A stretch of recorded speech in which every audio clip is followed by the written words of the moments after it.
नमस्कार, हरिओम.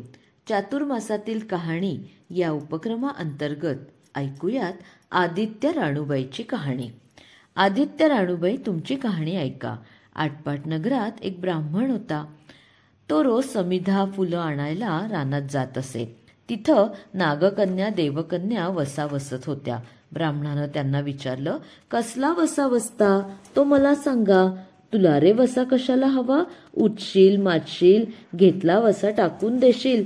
ब्राह्मण म्हणाला, उठणार नाही, मातणार नाही, घेतला वसा टाकणार नाही. तेव्हा त्या म्हणाल्या, श्रावणमासी पहिल्या आदित्यवारी न बोलता उठावं, सचैल वस्त्रासहित स्नान करून अग्रोदक पाणी आणावं, विड्याच्या पानावर रक्तचंदनाची आदित्य राणूबाई काढावी, 6 रेघांचं मंडळ करावं, 6 सुतांचा तातू करावा, त्यास 6 गाठी द्याव्यात, पान फूल व्हावं, पूजा करावी, पानांचा विडा, फुलांचा झेला, दशांगाचा धूप, गुळ खोबऱ्याचा नैवेद्य दाखवावा, 6 मास चाळावी, 6 मास पाळावी, माघी रथसप्तमीस संपूर्ण करावं. संपूर्णास गुळाच्या पोळ्या, बोरण्याची खीर, लोणकढं तूप असावं, मेहून जेवू सांगावं. असेल तर चिरगोळी द्यावी, नसेल तर जोड गळसरी द्यावी. तेही नसेल तर 2 पैसे दक्षिणा द्यावी आणि आपल्या वशाचं उद्यापन करावं. असा वसा ब्राह्मणानं केला. त्याला सूर्यनारायण प्रसन्न झाला. भाग्यलक्ष्मी आली.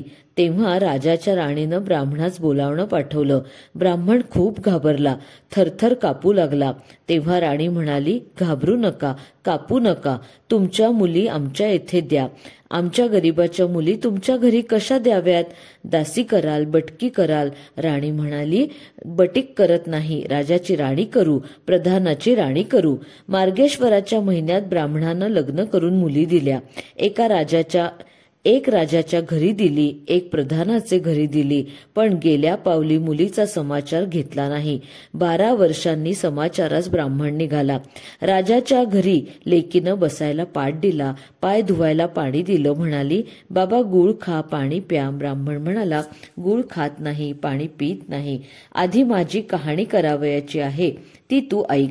तुमची कहाणी ऐकायला मला वेळ नाही. राजा पारधीला जाणार आहे, त्याला जेवायला उशीर होईल. त्याच्या मनात राग आला. तोच राग मनात धरून ब्राह्मण तिथून तसाच निघाला आणि प्रधानाच्या घरी आला. वडिलांना पाहताच त्या मुलीनं बसायला पाट, पाय धुवायला पाणी देऊन गुळ पाणी दिलं. गुळ खात नाही, पाणी पित नाही. माझी कहाणी करायची आहे, ती तू अगोदर ऐक. तुमची कहाणी नको ऐकू तर कोणाची ऐकू? ती घरात गेली, उतरंडीची 6 मोती आणली. 3 आपण घेतली व 3 वडिलांच्या हातात दिली. वडिलांनी सांगितलेली कहाणी मन लावून एकाग्रतेने ऐकली. नंतर जेवून खाऊन वडील आपल्या घरी आले.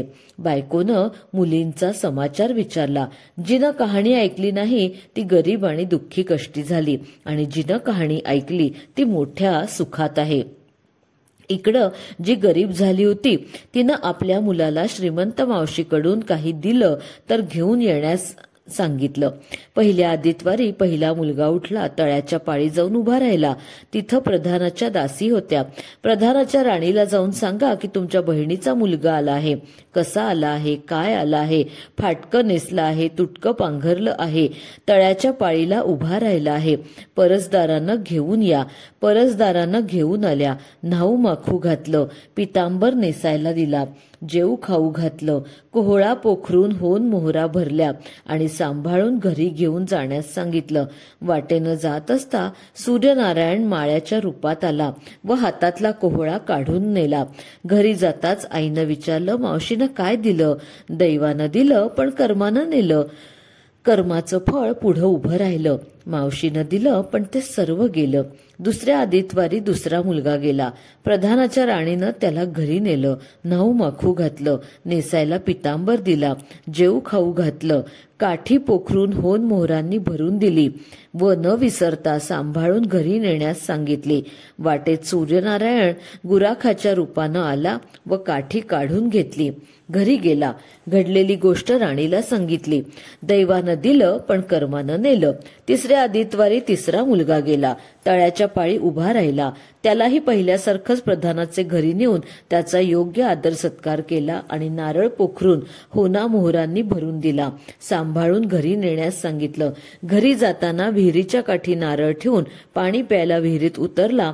तो नारळ गडगडत विहिरीत पडला.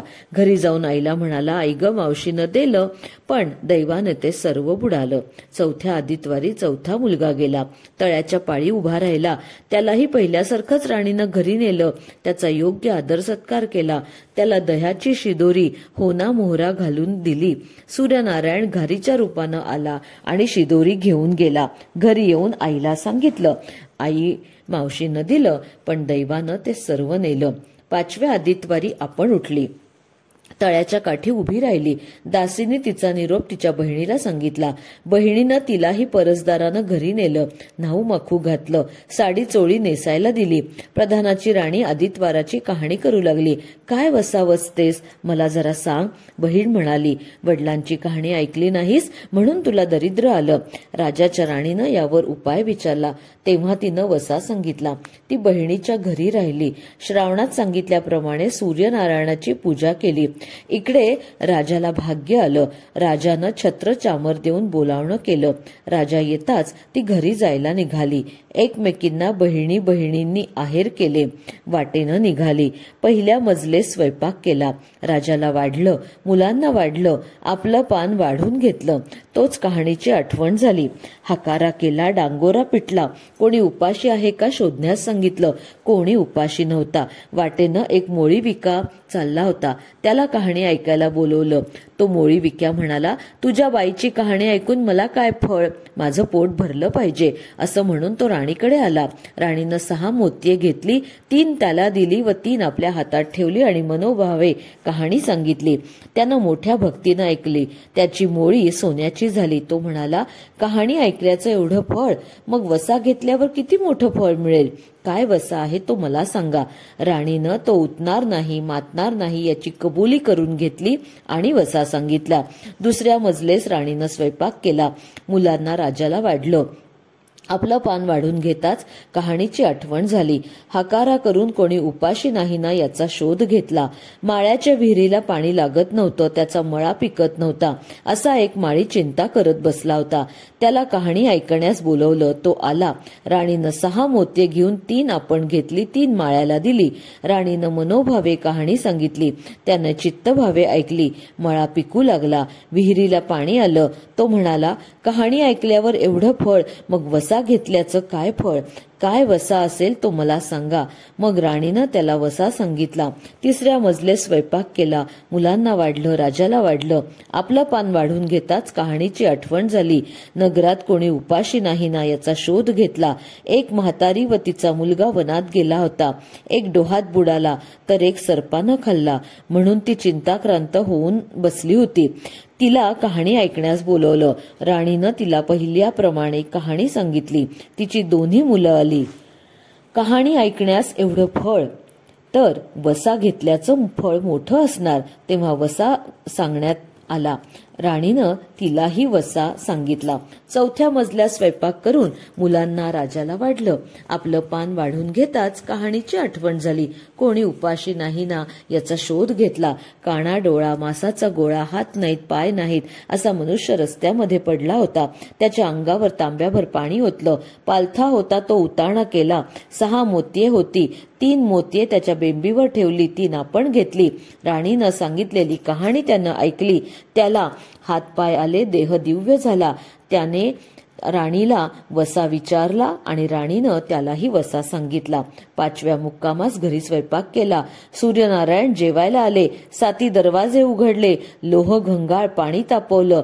षड्रस पक्वान्न जेवायला केली. सूर्यनारायण भोजनास बसले. पहिल्या घासाला केस लागला. ते रागावले. राजाच्या राणीला 12 वर्ष दरिद्र आलं होतं. तिनं आदितवारी वळचळणी खाली बसून केस विंचरले. काळं चवाळ डोईचा केस, वळचळणीची काडी डाव्या खांद्यावरून टाकून दे. राजाच्या राणीला सूर्यनारायणाचा कोप झाला.